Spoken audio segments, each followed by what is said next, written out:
अस्सलाम dear friends, कैसे हैं आप? उम्मीद करता हूँ आप खैरियत से होंगे। मेरी दुआएं हमेशा आपके साथ हैं। मैं नवी तारिक एडवोकेट लॉ की इन्फॉर्मेशन के साथ आप खिदमत में हाज़िर हूँ। अदालत आलिया ने यह करार दिया है कि अपोजिशन का बिला जवाज़ लॉन्ग मार्च निकालना एक गैर आईनी अमल है।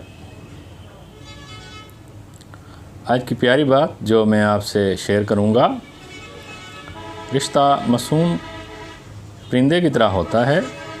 अगर आप इसे मजबूती से पकड़ोगे तो ये मर जाएगा।